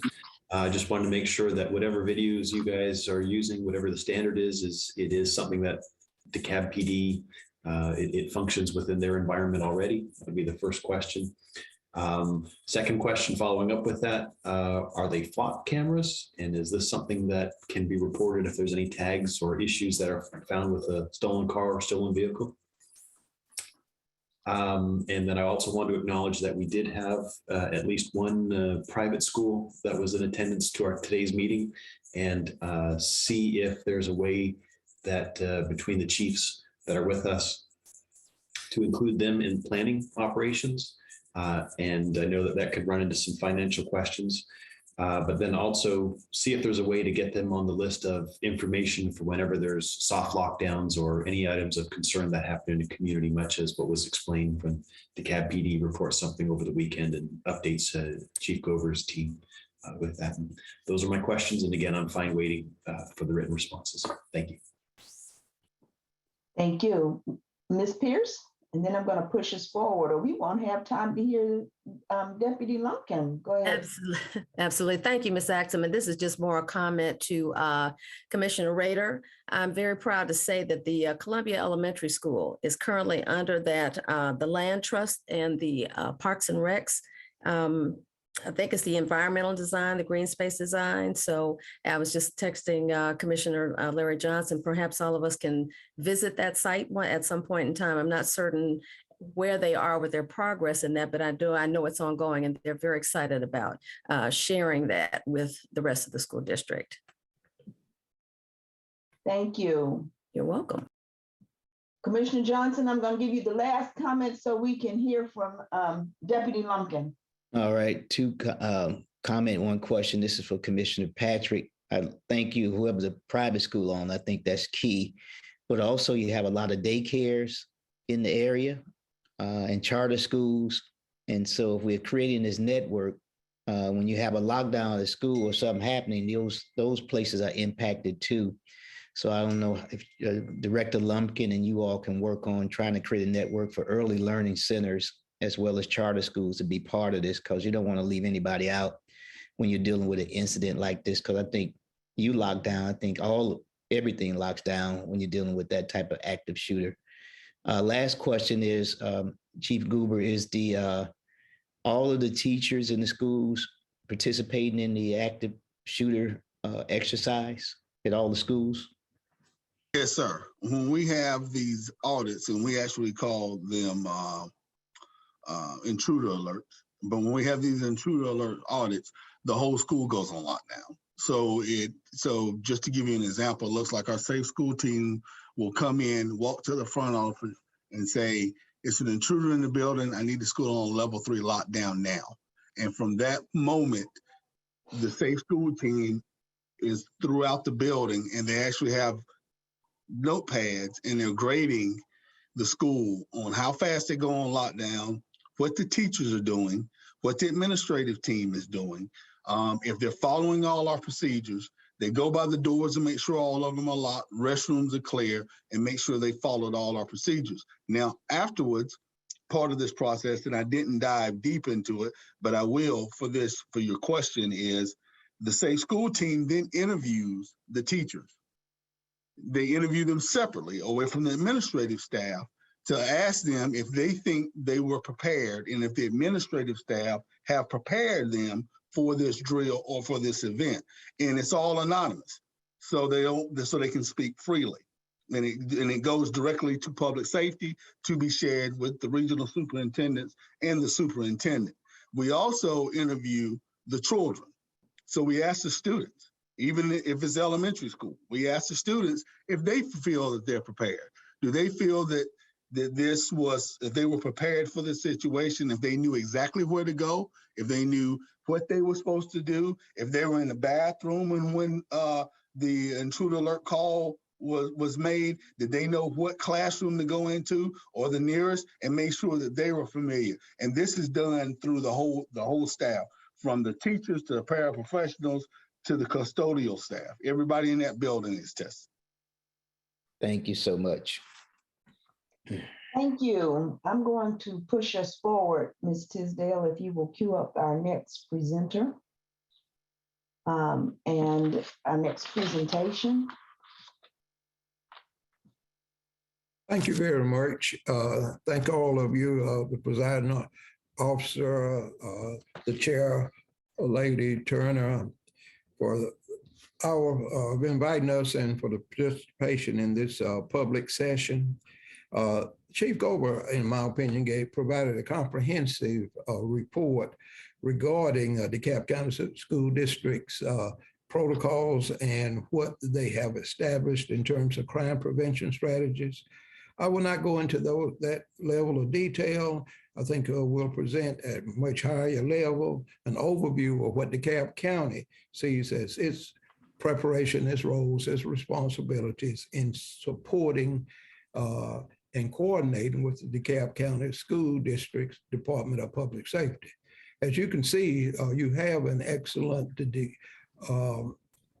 DeKalb County Public Safety Department, Police Department, an excellent chief that has given significant thought to the issues, challenges, and opportunities that exist within a school district and to protect its children, its staff, and its visitors into that district. If you look back at the history of these challenges, probably the most comprehensive report, I think, came out of the Virginia Tech issues back probably 15 years or so ago. And I think probably all of those recommendations, you can see footprints, fingerprints on the DeKalb County Public School Safety Plan. What we see in DeKalb County as our role is to coordinate with and support that school district and other schools in terms of exercising their authority over that district, their children, their staff there. In the public school arena, I don't think it applies to the private school, but there's a Georgia law, Official Code of Georgia 20-2-1185 School Safety Plan. It requires every school and therefore the districts to have a specific site plan, school safety plan. That site plan also takes into consideration those federal laws like the Family Education Rights and Privacy. As someone mentioned earlier, many issues and challenges are actually deal with some special needs children and person that has special needs within the family. I understand how some of those issues, if we would build a system that was not within our norms, could be intrusive towards the families and prevent education. I think that the DeKalb County, from what I've seen, the Family Education Rights and Privacy Act are adhered to in their site-specific school safety plans. The state requires those plans to be sent to DEMA, the DeKalb County Emergency Management Agency, who reviews and coordinates those plans and then sends them on through to the state of Georgia, GEMA, Georgia Emergency Management. What DeKalb County sees day-to-day responsibilities is intelligence sharing with the school district. To share with DeKalb County Public Safety any type of issue, challenge that we believe could morph into a problem on our schools. And that, I think Chief Gober explained, we have incidents during the off hours, on the weekends, et cetera, that may surface in the schools. And the Homeland Security and other entities, the majors and the precincts certainly are in touch with the school administrators and provide that type of information. As you all are aware, many of the issues and challenges that have occurred in recently have been with an elementary school. Some of our greatest tragedies across this country have been in elementary schools. The drop-in programs that the Chief Gober spoke of, that occurs within the DeKalb County PD's jurisdiction, which includes all unincorporated areas as well as the cities of Tucker and Stonecrest, where we provide services via intergovernmental contracts. The other local agencies provide those same types of services that the chief spoke of, that DeKalb County provides within their communities. Therefore, no area of the county is without this engagement, interaction between public safety, DeKalb County School District, and the local police. It takes us all to actually provide the services that are required herein. Threat assessments is a key element. We use the same training, the same system that Chief Gober spoke of as the threat assessment is developed by the Secret Service. Our Department of Homeland Security provides the lead there. And we will make those assessments externally and internally, and with the cooperation with the DeKalb County School District. One of the issues that was raised was the interoperability on the radio systems.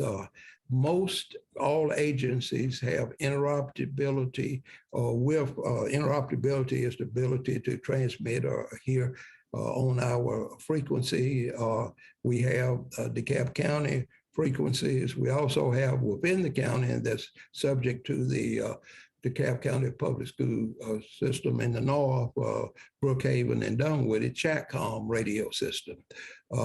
The interoperabilities, we have it with them, they have it with us, as we're able to communicate. I'll check on the issues that was raised about the Emory and the Emory incident. The second point we'd like to make with our next slide, please, was the alert training. I think the chief covered that very well. I won't go into details, but there are certain specifics of that. It's not standing around in the hallway. It's not standing outside in the waiting for the cavalry to come. Most instances within our jurisdiction areas, DeKalb is going to be the cavalry, if not throughout the county, before we have the most individuals and the best trained SWAT teams in our estimation to actually apply to such situations. But in these type of unfortunate incidents, a SWAT team typically is too late to prevent what could be prevented. Therefore, the alert training is, whether it's the first officer on the scene, whether it's a DeKalb officer or it's a GBI agent or it's a state trooper or whoever, their mission is clear: to actually be the incident commander to engage and neutralize the threat. It's better if we have multiple people arriving at the scene, but we're not going to stand around and hear gunshots and not take engagement action and neutralize the threats. There's training that teaches well-equipped individuals in terms of knowledge, skills, and abilities to take on more than one adversary at one time and do it with a relative safety. Nothing about policing is absolutely safe. The chief explained to you what the emergency incident command system is that first officer.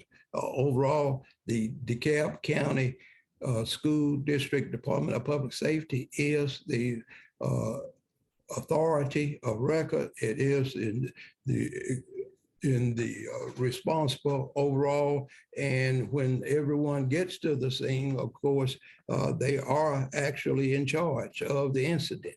But it's just because a public safety officer is not at there and a state trooper is, the state trooper at that point is the incident commander and will take clear, objective responsive actions with the expectation of neutralizing any threat. One of the things that we think is may be appropriate for the future, and it was really been recommended in many of the reports that I've read over time, is to bring the disciplines of police, fire, and EMS being emergency medical services, into a collective response with emergency room physicians to build integrations and coordinate medical response for worst case scenarios to ensure that if individuals are injured, that they do not succumb to bleed out issues. So training such as stop the bleed, CPR, et cetera, can be helpful for anyone in terms of not only this horrendous types of activity we're talking about today, but the stop the bleed training is excellent for every person in their home, and CPR is excellent for all of us in our home. It can sustain life. I think you saw within Chief Goldberg's presentation a comprehensive approach towards providing safety and security for the DeKalb County school facilities and sites. And I would entertain any questions. I thank you all for what you do as elected officials and how you all have supported the opportunities to improve those systems over time. What the DeKalb County Public Safety has done, it certainly could not have been done without appropriate support and finance. And we also have Chief Ramos, if she wants to add any comments. The DeKalb's overall approach is DeKalb PD, DEMA, and our fire department with our EMS services. Good morning, everyone. I am not going to repeat my everything else that has been said. I think Chief Goldberg did a wonderful job with his presentation, and he really discussed our partnership in length. So, you know, we share intel, we share resources, we share our training. We are one of the strongest relationships and partnerships that we have in DeKalb County. We rely on each other, and we're always there to support. So I'm not going to say anything additional. I was going to introduce my assistant chiefs so they can elaborate on their functions with the DeKalb County schools. But honestly, I think Chief Goldberg covered it all. So I don't have anything additional unless anybody has any questions. Clara, can you hear me, Claire? Claire, you're muted. Is this your time for a question as we bring a close to things? Yes, I'm going to see if I can do a little bit of summary here. Let me see if there are any questions. Do we have anybody has any questions? Okay, we are you know, every time I work with this group, and I know, Ms. Turner, you've heard me say this 1,000 times, you all have so much to talk about, and finding the time to give it adequate time is always a challenge. This has been a very rich conversation. Gilo, can you put up the let's talk slide? We've already talked, but I want you to see some of the questions or some of the things that that we feel you need to be thinking about or you should be thinking about. Some of it has come out already. So as you listen to these presentations, how might the county and the school district work together to assure the safety of both the county and the district? What are the opportunities to collaborate, and what are the possible challenges to successful collaboration and suggestions for resolution? We didn't get to that third question, and maybe we will circle back at some point and once we've all had a chance to digest this. But I want to just give you a quick summary instead of walking through the exercise of doing this. I love the way Chief Ramos said, you know, we have one of the strongest, this is a quote, we have one of the strongest partnerships between our law enforcement agencies and our schools, between the county and the school system. And then she went on to say, we share intel, we share resources, we share skills and practices. And I think that's what we have learned this morning. I want to acknowledge that you have said that there are some actions that you think you want to pursue. You know, one is the need to include some other agencies. You talked about charter schools, and you talked about EMS personnel, and you talked about the daycare centers. So there may be some actions that you need to take or want to take there. You talked about scheduling this same talk for some of the school level personnel and not just at a high level. There was a follow-up request to talk about the vestibule construction and design and the priorities for that. So we need to follow up with that. And then most importantly, you did talk about some collaborative kinds of things that you want to talk about. You talked about school designs and thinking now about school designs and how you build in some of the safety pieces as you're doing your constructions and your renovations. You also talked about the facility use agreements that you've talked about before and the need to understand the intersectionality between facility use agreements and safety and building that in. So those are some areas that are offshoots from the conversation that we had today. I want to give you a quick opportunity to add anything to those. Those are high level. I mean, there's much more that you discussed and we have captured in notes, but is there anything else that you want to add to actions or ways to collaborate that you want to consider? And we want to do this quickly. So Gilo, let's see, I think we have a capture slide behind this one. I just threw her a curveball. I want you all to know she's going to kill me.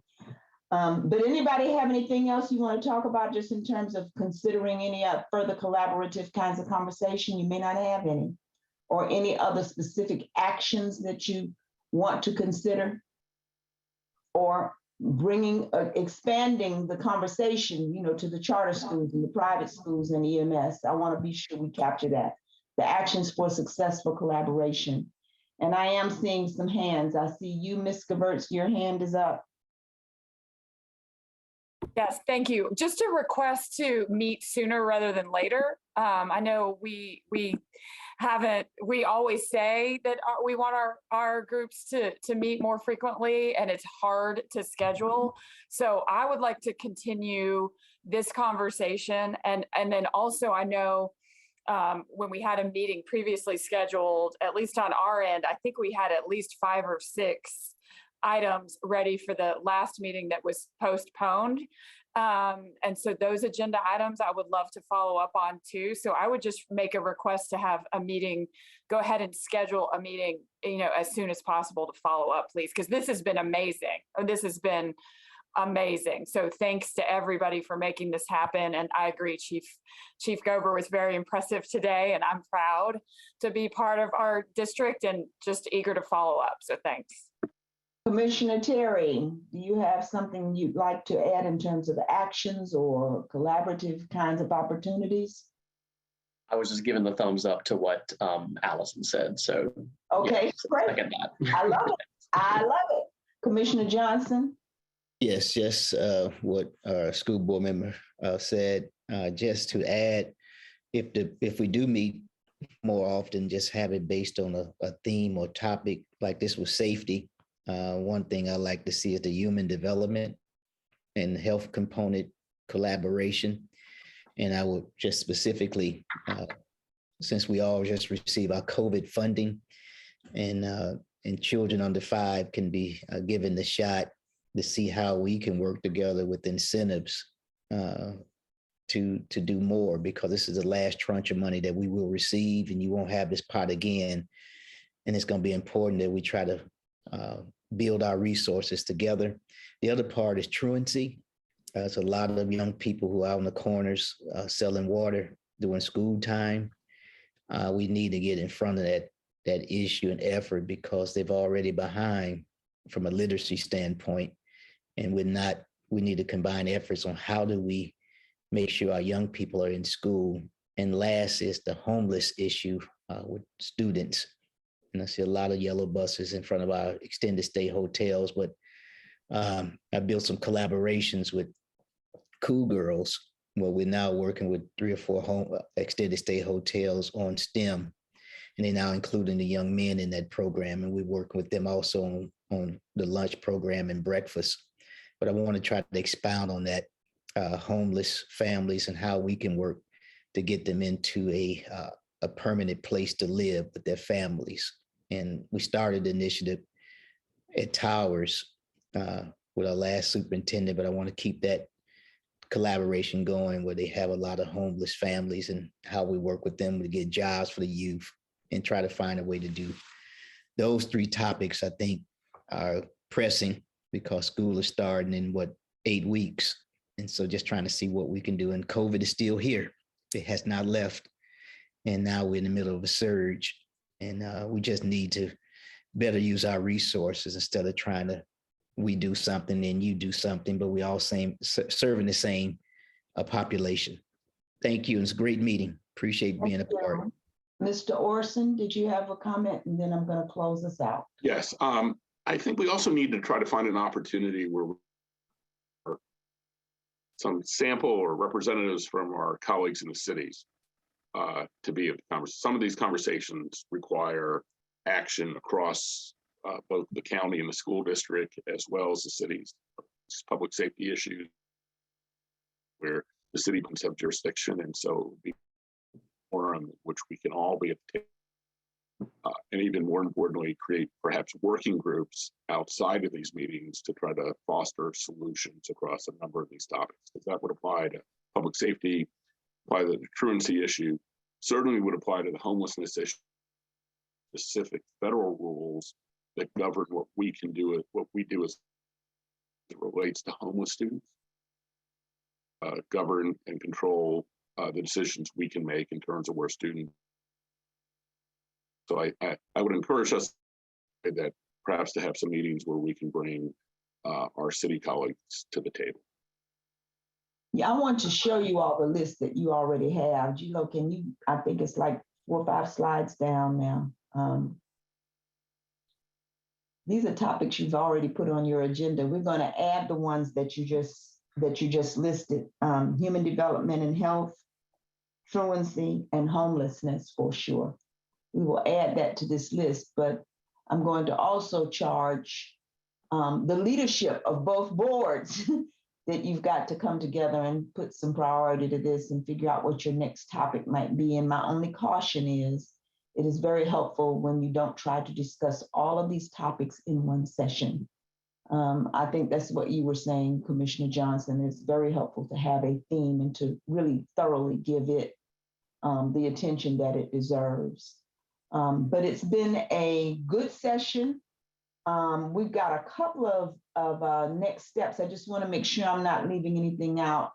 When I got the presentation, the agenda had something on there about a summit, a safety summit. Does somebody want to speak? Is there a safety summit, or you wanted to talk about one? Yes, If there's not an event already planned, I'm going to ask that we hold that one. Dr. Tinsley, did you have some information about what that was? That's actually what I was going to say. This is an idea that we have that we would like to collaborate on a safety summit to further our discussion of our safety efforts within the school district and the county, and bringing some other partners to the table. So that we wanted to put that out there just as so from thought leaders, so that you can start to kind of think about what that means and how we can come together. Okay, if I may, I'm going to add that we're going to create a list of the action items. You heard me mention some. We will add this to that action item, this for consideration and planning. I think it's been a great conversation. You all know that I do a lot of these. I work very often with law enforcement agencies in facilitating, so this has been fascinating for me, especially to hear it from the school side.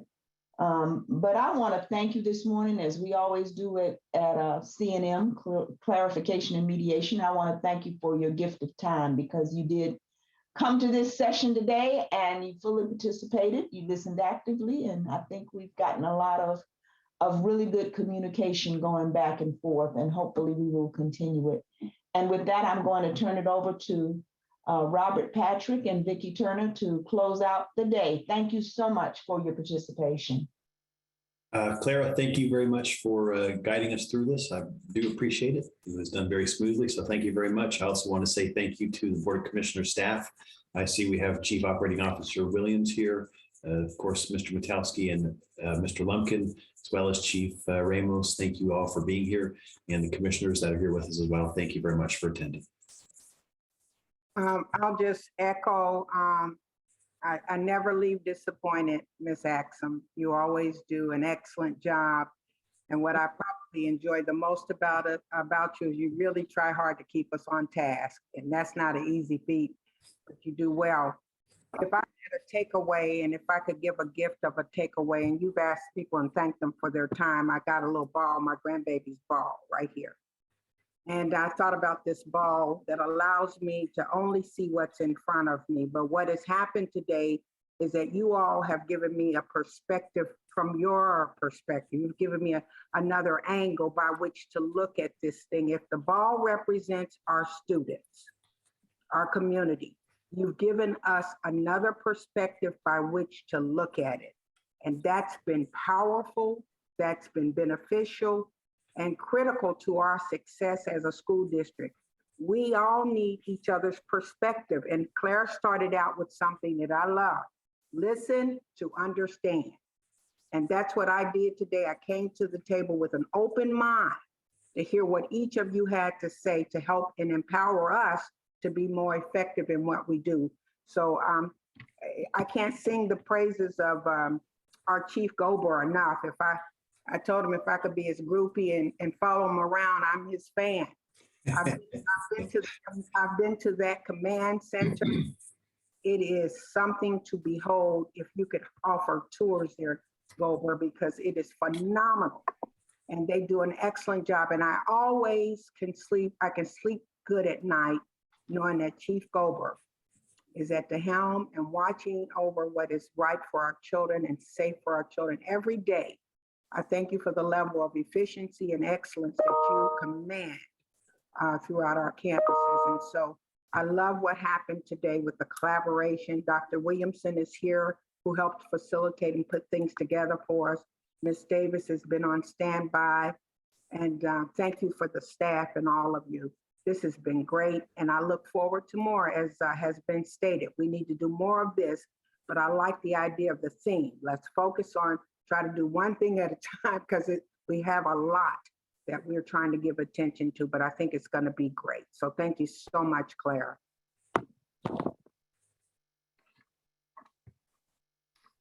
Claire, you're on mute. You're on mute, dear.